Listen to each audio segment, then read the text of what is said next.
Ô glória! Toda honra, toda glória seja dada ao Pai, ao Filho e ao Espírito Santo, agora e para sempre. Continuando o vídeo, querido, aqui em nome de Jesus. A mulher não é dona do próprio corpo, e sim o marido. Então, a mulher, ela não é dona do corpo dela, São Paulo quer dizer, mas sim o marido é dono do corpo da mulher. Por quê? Porque a costela do homem é o corpo da mulher. Então, o corpo da mulher é a costela do homem, como está lá no livro de Gênesis, no capítulo 2. Jesus falou isso em Mateus, capítulo 19. Assim também, o marido não é dono do próprio corpo, e sim a mulher. O corpo do marido, quando ele se casa, não pertence a ele só, mas pertence à mulher dele também. Não se prive um do outro, a não ser de comum acordo, e por algum tempo, para se dedicar à oração. Depois disso, volte a unir-se para que Satanás não os tente, por não conseguir dominar-se. Então, o que é que Paulo quer dizer? Que o homem e a mulher, quando o homem bater à vontade de ter relacionamento, que a mulher não negue. E também, quando o homem tiver vontade, a mulher também não negue que, para não haver contenda entre os dois. E também, se eles não quiserem ter relacionamento, que eles se combinem para entrar em oração a Deus. Porque quando a gente vai entrar em oração a Deus, não pode ter relacionamento sexual, né? Não pode ter muitas coisas, não pode fazer, porque você vai entrar na presença de Deus. Então você tem que entrar na presença de Deus em jejum das coisas da carne. Então, na verdade, o que é que significa, o que é que diz a palavra de Deus? Então, depois vocês voltem em acordo para não tentar Satanás, porque Satanás ele só quer uma brechinha para fazer besteira na vida de uma família, na vida de um casamento. Ele só quer uma brechazinha, né? Paulo vai dizer assim no versículo 8: digo isso como permissão, né? Digo isso como permissão e não como ordem. Digo isso como permissão e não como ordem. Eu gostaria que todos os homens fossem como eu, mas cada um tem o seu dom particular, recebido de Deus. Um tem este dom, outro tem aquele. Então, alguns têm o dom de se casar e outros não têm o dom de se casar. Jesus falou isso lá em Mateus, capítulo 19, versículo do 1 ao 12, quando Jesus disse que nem a todos foi dado ao entendimento dessa palavra do casamento. Não é todo mundo que entende o casamento e não é todo mundo que entende o celibato. Pessoas, homens que não se casam, mulheres que não se casam, não é todo mundo que entende essa mensagem. Então, não é todo mundo que foi dado a esse dom. Jesus disse aos apóstolos. Por quê? Porque quando Jesus disse que o homem não poderia se separar da mulher, Pedro vai dizer que é bom que o homem não se casar. Mas Jesus disse para Pedro, mas isso não foi dado a todos, Pedro. Vamos ler essa mensagem? Vamos ler essa mensagem, que eu vou ler essa mensagem e depois, Mas deixa eu ler logo essa mensagem aqui para a gente compreender essa mensagem que Jesus queria falar. O que era que Jesus queria falar quando ele disse a Pedro?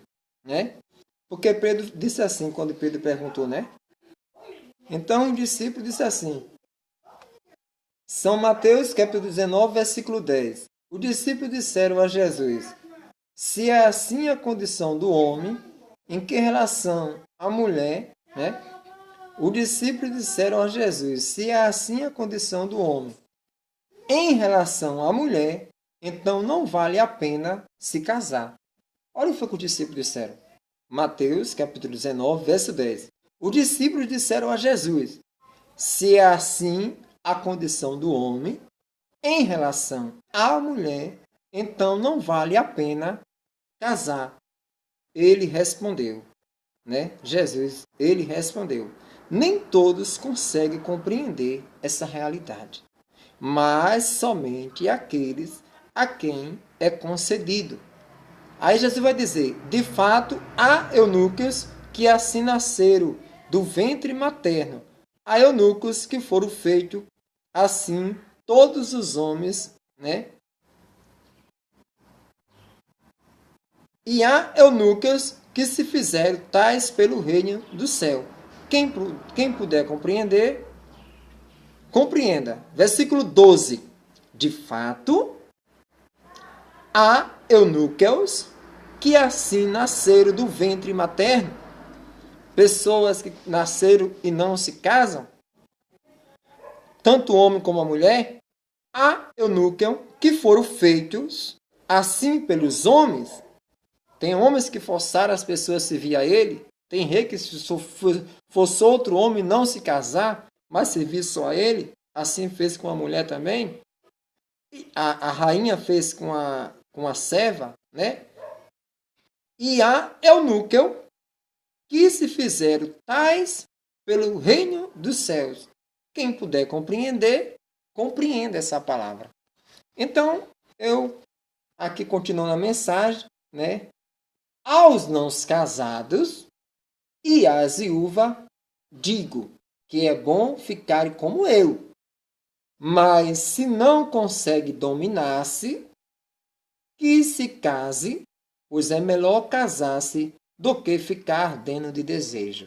Né? O que Paulo quer dizer para os viúvos, para as viúvas? O que Paulo quer dizer para aqueles que são solteiros, são solteiras? Já que você não consegue ficar que nem eu, é bom que vocês não se casem. Mas já que vocês não conseguem, né, aguentar ficar sem se casar, porque a tentação vai bater, já que você ficar ardendo, né, ardendo de desejo, então é melhor se casar para não andar pecando, não andar se prostituindo, né? Então é melhor se casar, porque quando bater a vontade do desejo, você vai lá e faz o desejo, mata e pronto, acabou a conversa. É isso que Paulo quer dizer. Né? Porque às vezes, imagina uma, pessoa, uma viúva, aí quando chega a hora da vontade de ter relacionamento, aí a viúva fica ardendo de fogo na carne, ou se não, viúvo. Então Paulo está dizendo, então é melhor você se casar. Mas ele vai dizer, né? Mas ele vai dizer aqui, ó, aos que estão casados, ele dizendo, né? Mas é bom se casar no Senhor. Ele vai dizer, né? Aos não casados e às viúvas, digo que é bom ficarem como eu. Mas se não consegue dominar-se, que se case, pois é melhor casar-se do que ficar ardendo de desejo. Aos que estão casados, ordeno não eu, mas o Senhor. A mulher não se separe do marido. No entanto, caso venha a se separar-se, que não se case de novo.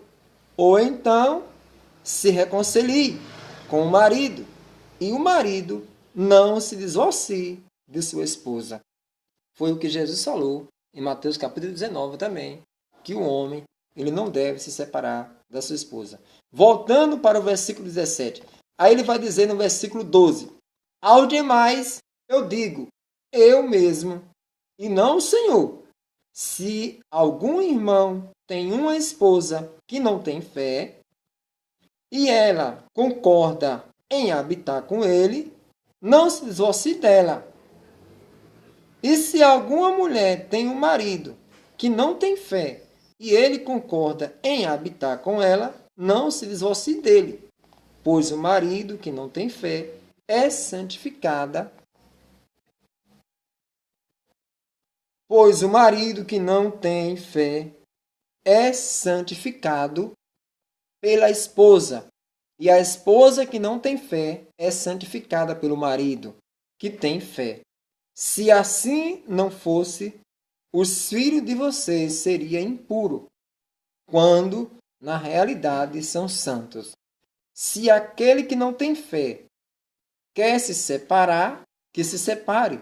Neste caso, o irmão ou a irmã não estão obrigados. É para viverem na paz que Deus chamou vocês. De fato, como é que você, mulher, pode ter certeza de que salvará seu marido? E você, marido, como pode ter certeza de que salvará sua mulher? Aí é onde é que ele vai dizer, circuncisão, né, não faz diferença. A gente chegou no tema. Quanto ao mais, cada um continue vivendo na condição em que o Senhor o colocou, tal como vivia quando Deus o chamou. É o que eu ordeno em todas as igrejas. Ele vai dizer, quanto ao mais, cada um continue vivendo na condição em que o Senhor o colocou, tal como vivia quando Deus o chamou. É o que eu ordeno em todas as igrejas. Alguém foi chamado quando já era circuncidado? Né? Você já era circuncidado quando Deus chamou você a viver a fé? Não tente esconder sua circuncisão. Não esconda. Alguém foi chamado e não era circuncidado? Não se faça circuncidar. A circuncisão não é nada. E a incircuncisão não é nada. O que conta é a observância dos mandamentos de Deus. Isso é o que conta diante do Senhor agora. Porque agora nós somos cristãos, você é cristã, e o que conta diante de Deus é isso aí. Amém, meu querido? Amém, minha querida? Cada um permaneça na condição em que se encontrava quando foi chamado. Lembra o tema do chamado? Cada um permaneça na condição em que se encontrava quando foi chamado. Quando você foi chamado, você era patrão? Continue sendo patrão. Você era circuncidado? Continue circuncidado. Você era incircuncidado? Continue incircuncidado. Você era servo? Continue aí, na condição que foi chamado.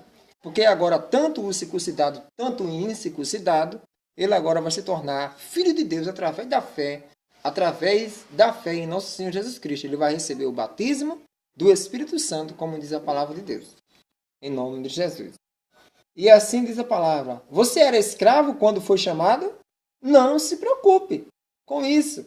Mas se você puder tornar-se livre, é melhor aproveitar. Né? É melhor aproveitar, ser livre.